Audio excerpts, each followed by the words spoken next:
वेदांता और हिंदुस्तान जिंक यहां पर रखनी है नजर। दोनों स्टॉक्स में आपको जबरदस्त मूव आती हुई दिख रही है। वेदांता सुबह से बजिंग है, हिंदुस्तान जिंक दोपहर 1:30 बजे के आसपास यहां पर एक जबरदस्त स्पाइक आया था। वेदांता 6.5% ऊपर है, हिंदुस्तान जिंक में भी आप अगर देखेंगे करीब 4% की मूव आती हुई दिख रही है। क्या चल रहा है दोनों काउंटर्स में, इतना बड़ा एक्शन, और क्या दोनों के मूव में कोई रिलेशन है? आइए समझते हैं एक बार। अरमान है हमारे साथ तैयार। अरमान बताइए।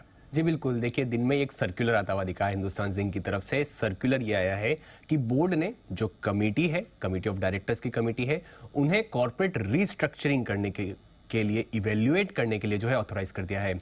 अब उसमें वो क्या कह रहे हैं, जिंक और लेड, उसी के साथ साथ सिल्वर और जो रिसाइकलिंग कारोबार है, उन्हें अलग अलग जो है एंटिटीज बनाने पर जो है विचार किया जाएगा। हर बिजनेस की अगर आप स्पेसिफिकली बात करें तो हर बिजनेस में बढ़िया पोटेंशियल होने के चलते ये जो कॉर्पोरेट स्ट्रक्चरिंग है उसे रिव्यू किया जाएगा। अब इसके लिए मैनेजमेंट ने यहाँ पर उन्होंने ये भी अपडेट दिया है कि मैनेजमेंट जो एक्सटर्नल जो एडवाइजर्स हैं उन्हें भी नियुक्त करेगा, क्या कि वो इस इवेल्युएट कर सके कि कॉर्पोरेट स्ट्रक्चरिंग किस तरीके से की जा सकती है। और उसमें इंटेंशंस बोर्ड ने क्लियरली करा है कि उनको जो शेयर होल्डर्स के लिए वैल्यू अनलॉकिंग करनी है और सही कैपिटल स्ट्रक्चर और कैपिटल एलोकेशन करना है।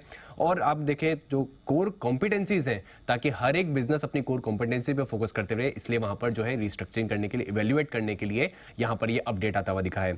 अब अगर आप देखें वेदांता पर भी रिपोर्ट्स आती हुई दिखी थी। सबसे पहले तो वेदांता की हिंदुस्तान जिंक में 65% के आसपास की हिस्सेदारी है। अब रिपोर्ट्स क्या आई थी? रिपोर्ट्स ये आई थी कि वेदांता भी अपने कारोबार को जो डीमर्ज करने के लिए जो एक डील है, उस डील को पूर्ण करने के लिए काफी करीब है। यहां पर ये रिपोर्ट्स आती हुई दिखी थी। इन सभी कारोबार में स्पेसिफिकली अगर आप बात करें, मेटल हुआ, पावर, एल्यूमिनियम या ऑयल एंड गैस कारोबार, इन सभी को जो है कंपनी डीमर्ज करेगी। और इसके चलते जो कंपनी पे ग्रुप लेवल पे जो कर्ज है उसको अगर आप कम करने में काफी सहायता होती हुई दिखी थी। तो जस्ट रिपोर्ट्स वेदांता की आई थी और उसके बाद अब हिंदुस्तान जिंक की तरफ से भी अपडेट आता हुआ दिखा है कि उन्होंने बोर्ड कमेटी जो है ये अपने अपने कारोबार को डीमर्ज करेगी या फिर उस पर जो अलग से लिस्टेड एंटिटी उनको लिस्ट करने पर भी वो विचार करेंगे।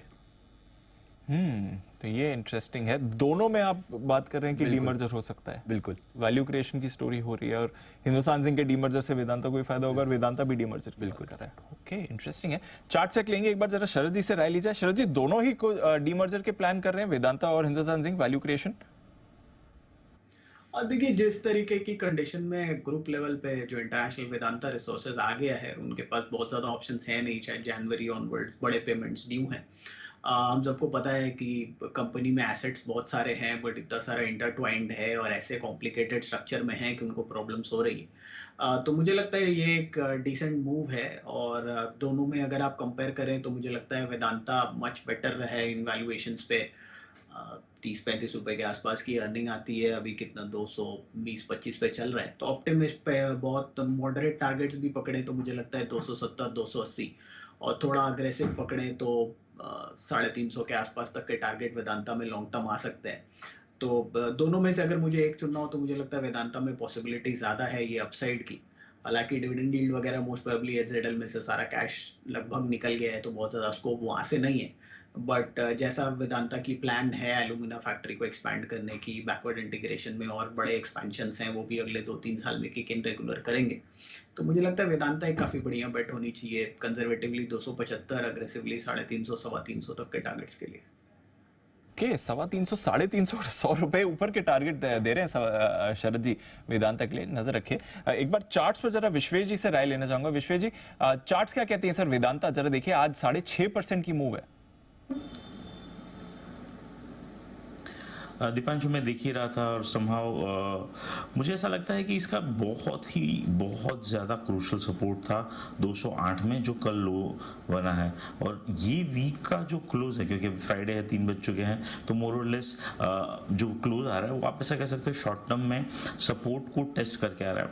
अब दीपांशु, मुझे ज़्यादा फंडामेंटल फैक्टर्स के ऊपर पता नहीं है, बट मैं इतना इस वक्त बहुत हाई लेवल ऑफ कॉन्फिडेंस से कह सकता हूँ कि ये वीक का लो अब जब तक नहीं टूटता है तब तक फ्रेश बिकवाली नहीं आएगी और यहाँ से एक अपसाइड हो सकती है 240 तक। But at the same time Deepanshu, some sort of distribution definitely देखा गया था 270 के आसपास।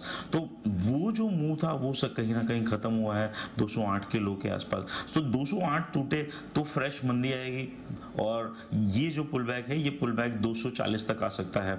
तो डेफिनेटली डीमर्जर का जो ट्रिगर है, उससे पहले ऐसी बिकवाली क्यों हो रही है, तो that would be something to ask for. मुझे लगता है रेंज रहनी चाहिए 240 ऑन द अपसाइड। ये वीक का लो जब तक नहीं टूटता है तब तक फ्रेश बनने का व्यू नहीं बनाना चाहिए। ये है आपके लिए वेदांता। रखिए नजर, आज तो बड़ी शानदार मूव इस काउंटर पर आपको आती हुई दिख रही है। देखते हैं यहाँ से कैसी मूव और ये काउंटर दिखाएगा।